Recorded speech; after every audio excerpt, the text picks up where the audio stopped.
ഭൂരിഭാഗം പേരുടെയും അടുക്കളയിലെ ഒരു മെയിൻ താരമാണല്ലേ നോൺ സ്റ്റിക് പാത്രങ്ങൾ. പക്ഷേ ഈ നോൺ സ്റ്റിക് പാത്രം ഉപയോഗിച്ചതുകൊണ്ട് നിങ്ങൾക്ക് പനി പിടിക്കുമെന്ന് പറഞ്ഞാൽ നിങ്ങൾ വിശ്വസിക്കുമോ? ആ പനിയെ വിളിക്കുന്ന പേരാണ് ടെഫ്ലോൺ ഫ്ലൂ. നോൺ സ്റ്റിക് പാത്രങ്ങൾ അമിതമായി ചൂടാകുമ്പോഴുണ്ടാകുന്ന പുകയാണ് ഈ പനിക്ക് പിന്നിൽ. അമേരിക്കയിൽ ഈ രോഗം പിടിപെട്ടത് നിരവധി പേർക്കാണെന്നാണ് അന്താരാഷ്ട്ര മാധ്യമങ്ങളടക്കം റിപ്പോർട്ട് ചെയ്യുന്നത്. ടെഫ്ലോൺ ഫ്ലൂ അഥവാ പോളിമർ ഫ്യൂം ഫീവർ എന്നാണ് ഇതിനെ വിളിക്കുന്നത്. 2023 250 അമേരിക്കക്കാർക്കാണ് ഈ രോഗം മൂലം ആശുപത്രിയിൽ ചികിത്സ നേടേണ്ടി വന്നത്. തലവേദന, ശരീരവേദന, പനി, തണുപ്പും വിറയലുമൊക്കെയാണ് ഇതിന്റെ ലക്ഷണങ്ങൾ.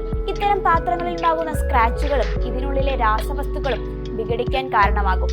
ചൂടാകുമ്പോൾ ഇവ അന്തരീക്ഷത്തിലെ വായുവിൽ കലരും.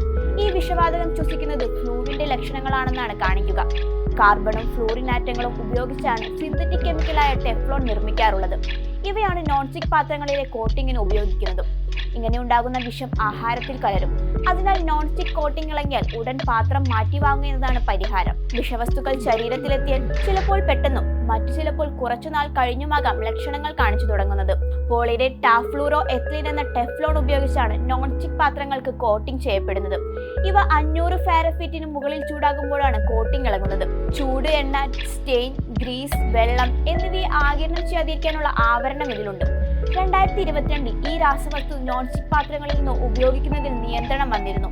നിങ്ങളുടെ വീടുകളിൽ ഇത്തരം പാത്രങ്ങൾ ഉണ്ടെങ്കിൽ ഇപ്പോൾ തന്നെ മാറ്റി മേടിക്കണം.